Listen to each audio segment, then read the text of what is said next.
Hello दोस्तों, अब हम बात करेंगे क्रेडिट एक्सेस ग्रामीण लिमिटेड कंपनी की, जिसका क्वार्टर थ्री का रिजल्ट आज कंपनी ने डिक्लेयर कर दिया है। तो चेक करते हैं कंपनी का क्वार्टर थ्री का रिजल्ट कैसा है, पर उससे पहले चेक करते हैं कंपनी के फंडामेंटल्स। अगर बात करें दोस्तों मार्केट कैप की, तो कंपनी का मार्केट कैप है 26,707 करोड़, जो कि एक मिड कैप कंपनी है। उसके बाद बात करें दोस्तों कंपनी की पीई रेशो की, प्राइस टू अर्निंग रेशो, वो है 19.8। तो कंपनी की देखने में वैल्यूएशन अच्छी लगती है, पर फिर भी चेक करेंगे इसके पीयर के साथ कंपेरिजन में कि कंपनी की वैल्यूएशन कहां स्टैंड करती है। उसके बाद बात करें कंपनी की आरओसीई की, रिटर्न ऑन कैपिटल एम्प्लॉयड, वो है 12.1%, जो कि एक एवरेज आरओसीई हम कह सकते हैं। उसके बाद बात करें कंपनी की आरओआईसी की, रिटर्न ऑन इन्वेस्टेड कैपिटल, वो भी है 12.1%, जो कि एक एवरेज आरओआईसी हम कह सकते हैं। उसके बाद बात करें दोस्तों प्रमोटर होल्डिंग की, तो प्रमोटर होल्डिंग है दोस्तों 66.7%, जो कि एक अच्छी प्रमोटर होल्डिंग है। उसके बाद बात करें दोस्तों डेट टू इक्विटी की, तो डेट यहां पर दिखाई देता है 3.05, जो कि देखने में लगता है ज्यादा, पर यह है कंपनी एक फाइनेंस कंपनी, तो इस वजह से इसके अंदर डेट टू इक्विटी ज्यादा होने से कोई समस्या वाली बात नहीं है, क्योंकि कंपनी का मेनली काम ही होता है इंटरेस्ट पे डेट को लेना और आगे डेट को देके उसके ऊपर इंटरेस्ट की अर्निंग करना। तो यहां पर डेट टू इक्विटी कोई दिक्कत वाली बात नहीं है। तो ओवरऑल दोस्तों फंडामेंटल्स की बात करूं तो कंपनी के एक एवरेज फंडामेंटल्स हम बोल सकते हैं। उसके बाद दोस्तों चलते हैं कंपनी की वैल्यूएशन पर, देखते हैं कंपनी की वैल्यूएशन अपने सेक्टर की अदर टॉप कंपनीज के कंपैरिजन में कहां स्टैंड करती है। अगर दोस्तों बात करें कंपनी के सेक्टर की अदर टॉप कंपनीज की, तो बजाज फाइनेंस की पीई रेशियो है 34.48, बजाज फिनसर्व की है 34.40, Cholamandalam investment and finance company की है 35.14। वहीं अगर बात करें क्रेडिट एक्सेस ग्रामीण लिमिटेड की है 19.85। अगर बात करें दोस्तों अपने सेक्टर की टॉप कंपनी के साथ कंपैरिजन में, तो कंपनी की वैल्यूएशन काफी ज्यादा शानदार है। उसके बाद बात करते हैं दोस्तों बुक वैल्यू की, तो दोस्तों पिछले साल कंपनी की जो बुक वैल्यू थी वो थी 267.34, जो कि बढ़कर इस साल हो गई है 364.24, जो कि एक अच्छी बात है। उसके बाद दोस्तों चलते हैं कंपनी के क्वार्टरली रिजल्ट्स पर, तो देखते हैं कंपनी ने अपने क्वार्टर थ्री के नंबर्स कैसे पेश किए हैं, जिसके लिए मेनली हमने वीडियो बनाया है। तो सबसे पहले बात करें दोस्तों रेवेन्यू की, तो कंपनी का जो रेवेन्यू था पिछले क्वार्टर में था 1247 करोड़, जो कि बढ़ के दोस्तों इस क्वार्टर में 1292 करोड़ हो गया है। तो दोस्तों कंपनी ने यहाँ पर रेवेन्यू में क्वार्टर ऑन क्वार्टर ग्रोथ दिखाई है, जो कि कंपनी के लिए बहुत अच्छी बात है।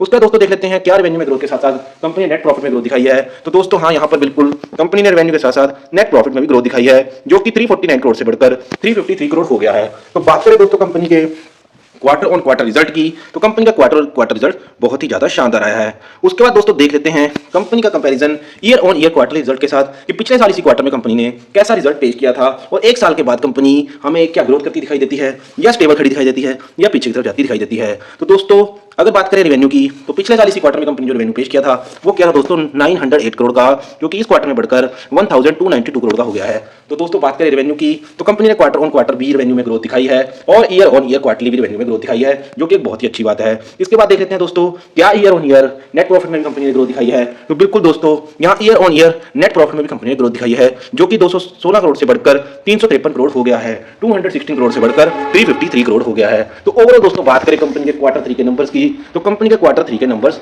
बहुत ही ज्यादा शानदार यहां पर देखने को मिल रहे हैं। और क्योंकि कंपनी ने क्वार्टर ऑन क्वार्टर भी रेवेन्यू में ग्रोथ दिखाई है, ईयर ऑन ईयर भी क्वार्टरली रेवेन्यू में ग्रोथ दिखाई है, क्वार्टर ऑन क्वार्टर भी नेट प्रॉफिट में ग्रोथ दिखाई है, और ईयर ऑन ईयर भी क्वार्टरली नेट प्रॉफिट में ग्रोथ दिखाई है। तो इस हिसाब से दोस्तों ये क्वार्टर थ्री का रिजल्ट एक वेरी पॉजिटिव रिजल्ट यहां पर निकलकर सामने आया है। तो ओवरऑल इस रिजल्ट की बात करें तो ये एक बहुत ही शानदार कंपनी ने रिजल्ट पेश किया है।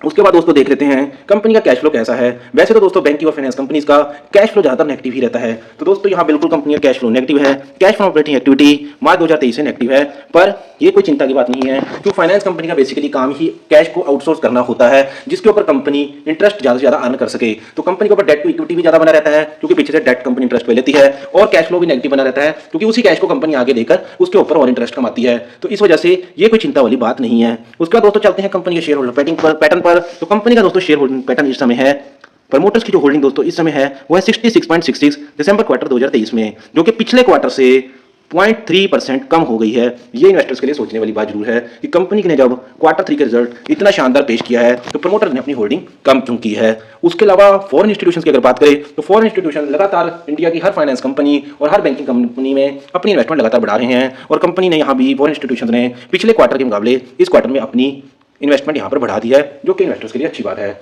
उसके बाद दोस्तों ओवरऑल अगर बात करें कंपनी के फंडामेंटल्स की, तो फंडामेंटल कंपनीज के एवरेज हैं और बुरे फंडामेंटल्स नहीं है, पर बहुत ज्यादा एक्स्ट्रा ऑर्डिनरी भी नहीं है, एक ठीक ठाक फंडामेंटल्स हम कंपनी के कह सकते हैं। उसके बाद बात करें दोस्तों वैल्यूएशन की, तो वैल्यूएशन कंपनी की बड़ी बिल्कुल सही है।